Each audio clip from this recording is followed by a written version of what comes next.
Non current asset relevant cost. तो non current asset में कौन सी चीज़ रेलेवेंट है और कौन सी चीज़ इररेलेवेंट है, मैं आपको बताऊंगा। सबसे पहले तो हमारे पास है कि अगर हम एसेट को जो है ना परचेज़ करते हैं, न्यू परचेज़ करते हैं, परचेज ऑफ न्यू, ठीक है जी, एसेट। तो अगर हम एसेट को जो है वो न्यू परचेज़ करते हैं, तो ये जो न्यू परचेज़ है, तो ये क्या है हमारे पास, ये हमारे पास क्या है जी, ये हमारे पास रेलेवेंट है, ठीक है, क्योंकि हमने ख़रीदना है ना। एक प्रोजेक्ट हमने स्टार्ट किया, ठीक है, लेट्स से एक प्रोजेक्ट जो है वो हम स्टार्ट कर रहे हैं, और उस प्रोजेक्ट के लिए हमें जो है वो एक न्यू जो है ना वो एसेट रिक्वायर्ड है, ठीक है, न्यू एसेट हमें रिक्वायर्ड है। कौन सा जी, हमें प्लांट जो है ना वो रिक्वायर्ड है।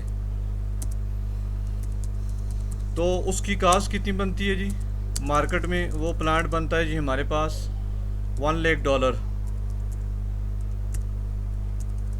अब ये जो हमने एसेट ख़रीदा, ये प्रोजेक्ट की वजह से हुआ ना, तो इसमें इंक्रीमेंट लग रहा है ना कास्ट में, एक चीज़, और ये फ्यूचर से रिलेटेड भी होगा, दूसरी चीज़।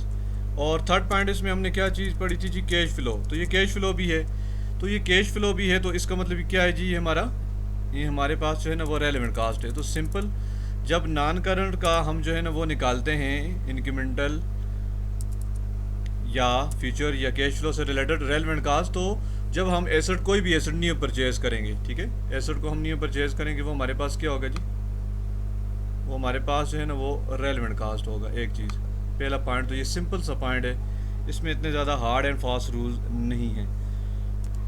सेकंड पॉइंट हमारे पास क्या है कि हम जो है ना न्यू एसेट जो है ना, मशीन है, प्लांट है, कोई भी चीज़ है, ठीक है, हम उसको परचेज नहीं करते, उसको हम क्या करते हैं जी, एग्जिस्टिंग, ठीक है, एसेट हमारे पास पड़ा हुआ, मशीन है, कोई भी चीज़ है, वो हमारे पास पड़ा हुआ है, उसको हम अगर क्या करते हैं जी, उसको हम यूज़ करते हैं, ठीक है, प्रोजेक्ट में, प्रपोजल में, कोई भी चीज़ हमें मिल रही है उसमें, मतलब पहले से पड़ी हुई है, हम न्यू बार्ट नहीं कर रहे, ठीक है, हम जो है वो चीज़ को न्यू बार्ट नहीं कर रहे। ऑल रेडी अवेलेबल जो मशीन है या प्लांट है, उसको हम यूटिलाइज करें, उसको यूज़ करें, उसको प्रोजेक्ट की तरफ डाइवर्ट करें। अब इसमें आगे दो कंडीशन हैं। दो कंडीशन क्या है, पहली बात तो ये कि मशीन यूज़ नहीं हो रही ना, वैसे स्पेयर पड़ी हुई है, ठीक है, तो हम उसको क्या करेंगे, स्क्रैप में बेच सकते ना, स्क्रैप में सेल कर सकते थे,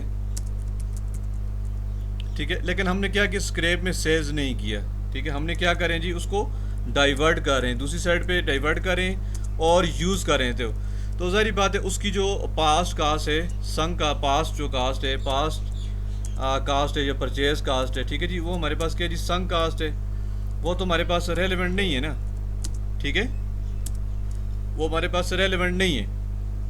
पहला पॉइंट तो ये आ गया। दूसरा क्या आ गया कि उसको जो स्क्रैप जो है ना, उसमें हम सेल कर रहे थे, स्क्रैप वैल्यू, तो वो हमारे पास क्या थी, अपॉर्चुनिटी थी, अपॉर्चुनिटी गान, ठीक है, अपॉर्चुनिटी हमारे पास क्या होगी जी, वो गान होगी, हम उसको परचेज मतलब कि नहीं कर रहे और अवेलेबल है ऑलरेडी, और उसको हम दूसरी साइड पे दूसरे प्रोजेक्ट के लिए हम क्या कर रहे हैं, डाइवर्ट कर रहे हैं, यूज़ करना चाह रहे हैं। तो उसकी ज़ाहिर बात है, हम उसको स्क्रैप में बेच सकते थे या उसमें यूटिलाइज तो कर रहे हैं, लेकिन उसमें कास्ट तो नहीं हो रही, क्योंकि वो पास कास्ट थी, संग कास्ट थी, तो स्क्रैप वैल्यू हमारी क्या होगी जी, गान होगी। एक तो कंडीशन ये। अच्छा, दूसरी इसमें कंडीशन क्या है जी, सेकंड कंडीशन क्या है कि वो जो मशीन है, वो जो प्लांट है, वो ऑलरेडी जो है ना वो यूज़ हो रहा था, ऑलरेडी यूज़ हो रहा था, ठीक है। अब हम उसको जो है ना डाइवर्ट करते हैं प्रोजेक्ट बी की तरफ, ए था तो प्रोजेक्ट बी की तरफ अगर डाइवर्ट करते हैं, तो फिर इसमें दो चीज़ें बनी ना।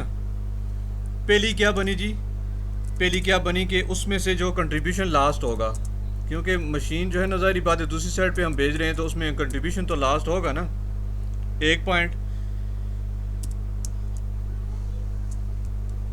ठीक है। तो लास्ट हम जब कंट्रीब्यूशन होगा, तो फिर हमारे पास अपॉर्चुनिटी कास्ट कौन सी जी, तो अपॉर्चुनिटी कास्ट वो थी जो हमने प्रोजेक्ट ए से बी की तरफ डाइवर्ट किया, तो हमारा कंट्रीब्यूशन जो है ना वो लास्ट हुआ है, ठीक है। तो पहले में क्या है, पहले में हमारे पास क्या था कि हम मशीन यूज़लेस थी, ठीक है, मशीन जो है ना वो क्या थी जी, यूज़लेस थी, स्पेयर थी हमारे पास, वैसे पड़ी हुई थी, ठीक है। उसको हम सेल कर सकते थे एज ए स्क्रैप वैल्यू।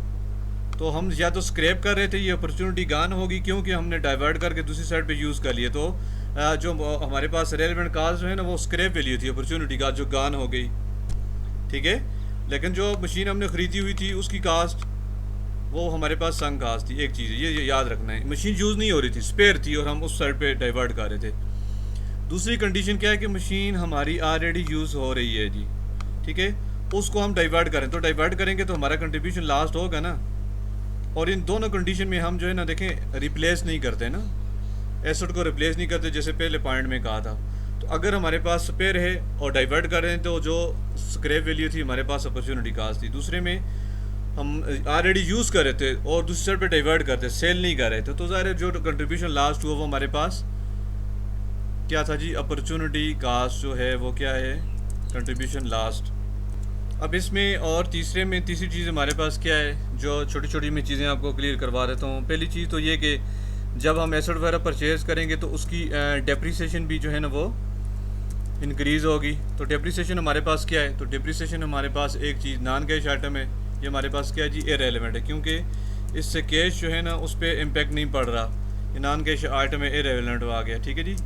और इसमें कौन कौन सी चीज़ें आती हैं जी, एक तो हमारे पास डिप्रिसिएशन है, वो हमारे पास इररेलेवेंट है। दूसरे नंबर पे हमारे पास क्या जी, नेट बुक वैल्यू, जिसे हम कहते हैं ना नेट बुक वैल्यू, कि एसेट की नेट बुक वैल्यू। तो नेट बुक वैल्यू देखें दो चीज़ों पे मुश्तमिल होती है, ठीक है। पहले नंबर पे तो कौन सी चीज़ होती है हमारे पास, वो होती है जी संक कास्ट, जो ऑलरेडी हमने कास्ट जो है वो पेड कर दी। और दूसरे नंबर पे हमारे पास जो चीज़ होती है वो क्या होती है जी, कि नॉन कैश आइटम है। नॉन कैश आइटम कौन सा जी, डिप्रिसिएशन। तो देखें एक साइड पे हमें वो नेट बुक वैल्यू जो है ना वो उसमें संक कास्ट है, ऑलरेडी कास्ट जो है ना वो इनकर्ड होगी। दूसरे नंबर पे चीज़ क्या है हमारे पास, नॉन कैश है। ये दोनों चीज़ें क्या हमारे पास इररेलेवेंट है, ठीक है जी, इररेलेवेंट है। नेट बुक वैल्यू हमारे पास फिर इररेलेवेंट होगी ना, ठीक है। इसी तरह हमने शुरू में पढ़ा था कि ऑलरेडी जो हमने मशीन खरीदी हुई है, ऑलरेडी परचेज़ की हुई है, तो ऑलरेडी का मतलब क्या है कि उसमें जो चीज़ खरीदी हुई है तो वो हमारे पास क्या है जी, वो भी संक कास्ट है हमारे पास, ठीक है।